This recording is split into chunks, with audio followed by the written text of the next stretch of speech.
What was the real cause of Hayden Panettiere's death? I'm going to get into the real story about what happened, and it's far more tragic than what's being covered in the news. This tragedy has shaken millions of people around the world. On Sunday, August 16th, Hayden Panettiere was found unresponsive inside a rental loft in Greenville, South Carolina, suffering from cardiac arrest. Emergency medical teams rushed to the scene and performed advanced life support, but she could not be revived and was pronounced dead at just 36 years old. A preliminary post-mortem examination found no signs of physical trauma and no evidence of foul play. However, her official cause and manner of death remain officially undetermined, pending comprehensive forensic toxicology reports and a multi-agency inquiry that now even includes the DEA. So that's the official starting point. But I think the real story behind what happened to Hayden Panettiere is far deeper than these single medical phrases. What we're looking at is not just a sudden medical emergency, it's the heartbreaking culmination of severe physical pain, dangerous prescription medications, toxic relationships, and decades of exploitation by an entertainment industry that treated a talented young girl like a product from the time that she was a little infant. I'm Neil K. Shah, a Johns Hopkins and NIH-funded caregiving researcher and the CEO of Carryaya. I've helped thousands of families navigate aging, dementia, and serious illness. I'm not a clinician, but a leading researcher and innovator in caregiving. And I spent hours researching this topic so I could share with you what I found and how it impacts all of us. To understand how Hayden ended up in that room in South Carolina, we have to look at the exact timeline of her final hours, the medical reality of what happened to her body, and the explosive accusations coming from her family, and the dark truth about Hollywood that Hayden herself bravely exposed recently before she passed away. So let's start by walking through the exact events on Sunday, August 16th at the Judson Mill Lofts in Greenville, South Carolina. Judson Mill is a historic textile mill that was renovated into luxury apartments and short-term Airbnb rentals. Hayden had arrived in South Carolina from Los Angeles the day before, traveling with her on and off partner, Brian Hickerson, who has long-standing family ties to that area. And according to neighbors, Hayden's presence at the building was so quiet that practically no one in the complex even realized that a famous Hollywood star was actually staying there. The emergency unfolded in early afternoon. At approximately 1:50 p.m., Zach Hickerson, Brian's brother, reportedly walked in the living room area and discovered Hayden completely unresponsive, sitting in an armchair. Brian was reportedly asleep in an adjoining room at the time, so realizing that Hayden was not breathing, Brian Hickerson attempted to revive her by administering Narcan, a nasal spray medication that's specifically designed to reverse opioid overdoses. At 1:51, a 911 call was logged, and when emergency dispatch operators relayed the call over first responder radios, the audio logged that responders were heading to a woman in cardiac arrest and noted a possible overdose. Paramedics from Greenville County EMS and local police officers arrived at the loft within minutes. They found Hayden without a pulse and immediately initiated advanced cardiac life support protocols, administering chest compressions and emergency interventions. But despite extensive and aggressive efforts to restart her heart, Hayden could not be saved. So at 2:32 p.m., emergency medical personnel officially stopped those resuscitation efforts and pronounced her dead. When the responding police officers secured the scene, they noted critical details in their initial incident logs. Zach Hickerson was visibly emotionally and deeply distraught while paramedics were working to save Hayden's life.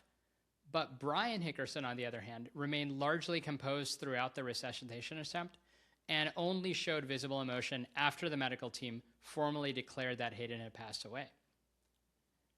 During the initial interaction with law enforcement, Brian Hickerson handed an officer a bag containing 9 separate prescription medications that Hayden had allegedly been taking.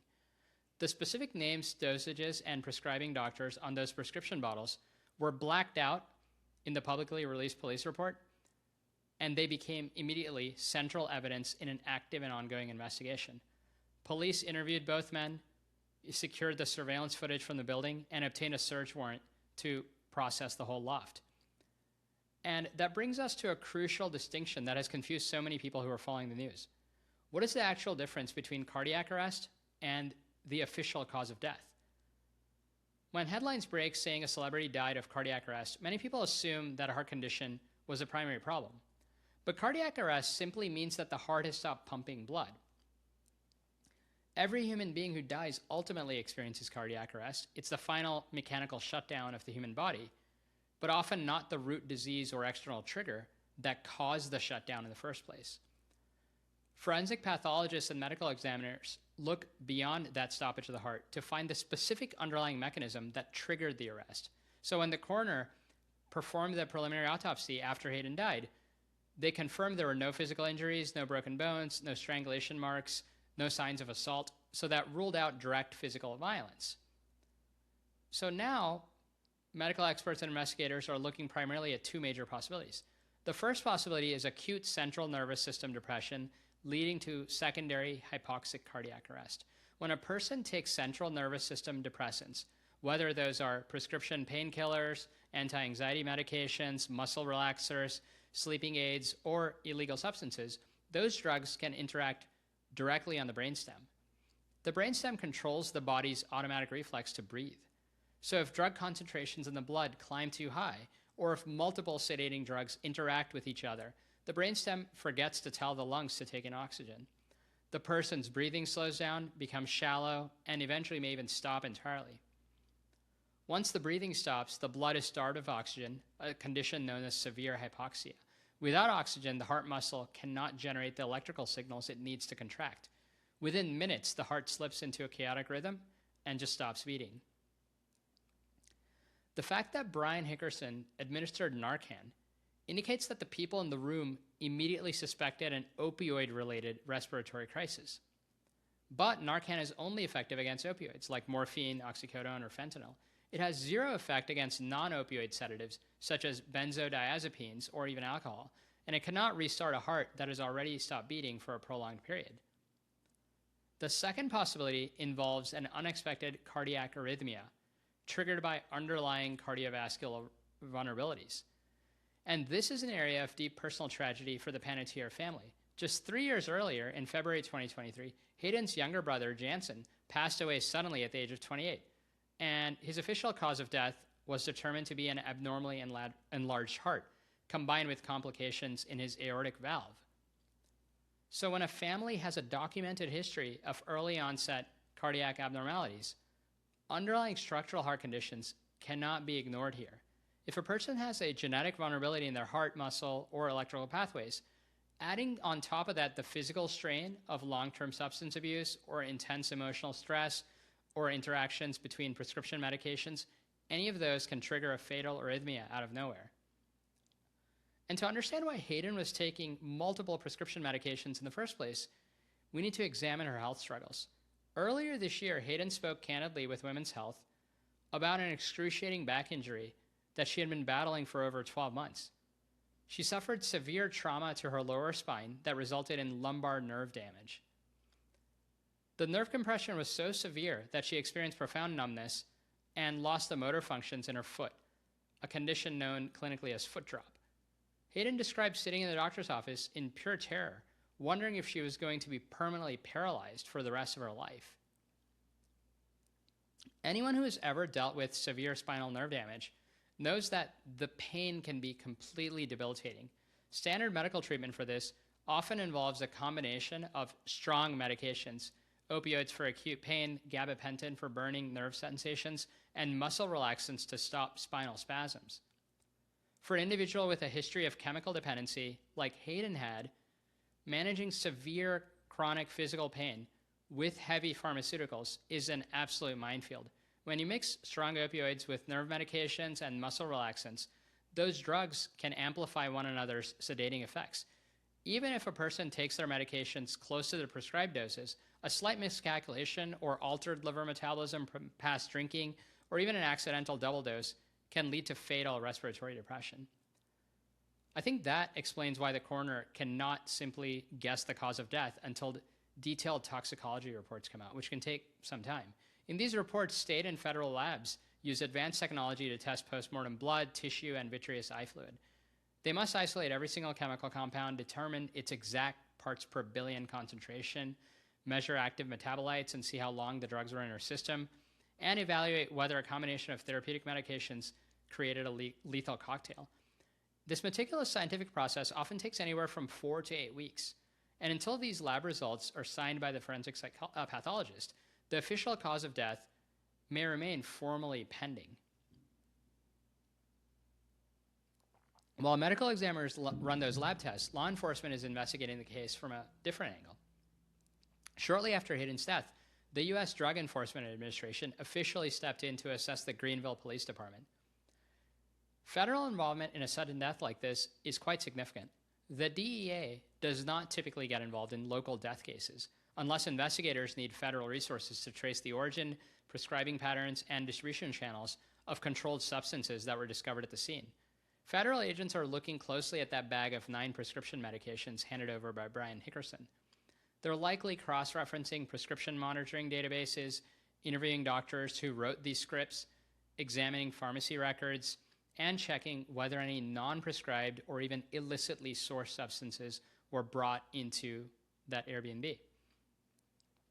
The presence of Brian Hickerson at the scene of Hayden's death has also placed this entire tragedy under intense public scrutiny. The relationship, which began in 2018, was marked by severe turbulence, public altercations, and documented domestic violence. In 2021, Hickerson pleaded no contest to 2 felony counts of domestic violence against Hayden. He served a 45-day jail sentence, was placed on 4 years of formal probation, and was ordered to complete extensive domestic violence and substance abuse counseling. In her recent memoir, Hayden recounted the terrifying physical toll of that relationship, describing instances where she was battered so badly that she felt too bruised and ashamed to even leave her home, for long periods at a time. In an extraordinary legal twist, just 3 days before Hayden died, on Thursday, August 13th, a Los Angeles Superior Court judge reviewed a formal petition from Hickerson asking the court to expunge his record and reduce his felony domestic violence convictions down to just misdemeanors. The judge flatly denied this request, with prosecutors noting concerning behaviors and even questioning whether he had truly reformed. Following Hayden's death, Hickerson quickly retained criminal defense attorney Sloan Ellis, a former federal prosecutor who specializes in high-stakes regulatory and narcotics investigations. Ellis released a public statement emphasizing that local police found no signs of foul play and urging the public and the media to let the official investigation proceed without rampant speculation. But that didn't last long, and the tension surrounding Hickerson erupted into the wide open when Hayden's estranged mother, Leslie Vogel, began releasing explosive statements to national news outlets. Vogel, who is a former soap opera actress who managed Hayden's career throughout her childhood, spoke directly to NBC News and Entertainment Tonight. She didn't hold back. She publicly blamed Hickerson for her daughter's downfall and ultimate death. Vogel stated that the family had spent years desperately trying to get rid of Hickerson, describing him as a toxic individual who continuously enabled Hayden's destructive patterns. She questioned why Hayden was in South Carolina in the first place and cast suspicion on that 1:50 p.m. emergency call, arguing that early afternoon is a very unusual hour for sudden recreational overdose events. Vogel's public comments opened up a deeply painful and complicated window into the Panettiere family dynamic. While Vogel portrays herself as a protective mother fighting for her daughter, the reality was more complicated, that Hayden and her mother had been bitterly estranged for years. Just a few months earlier, in May 2026, Hayden published her memoir, This Is Me, A Reckoning, and sat down for a 2-hour podcast interview on The Jay Shetty Show. In those appearances, Hayden laid out the heartbreaking origins of their rift. And she revealed that when she turned 19 years old, having worked nonstop since she was an infant to support her family, she sat down with her mother and said she no longer wanted to have a business relationship. She told her mom that she fired her as a manager because she simply wanted a normal, loving mother-daughter relationship. And according to Hayden, her mother looked right back at her and coldly replied, "You owe me," and demanded financial compensation for managing her career. Hayden explained that hearing her own mother view their relationship as a financial transaction was a devastating blow that just shattered her emotionally.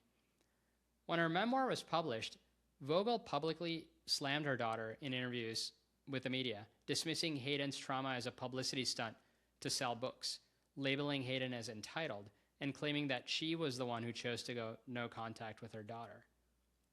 So when Vogel rushed to the media after Hayden's death to place all the blame on Hickerson, it sparked an immediate backlash. On CBS Mornings, co-host Gayle King openly criticized Vogel's behavior, expressing disgust that a mother would use her daughter's tragic death as a platform to air dirty laundry and try to shift blame, summarizing her reaction with a biting remark, "Thanks, Mom, for nothing."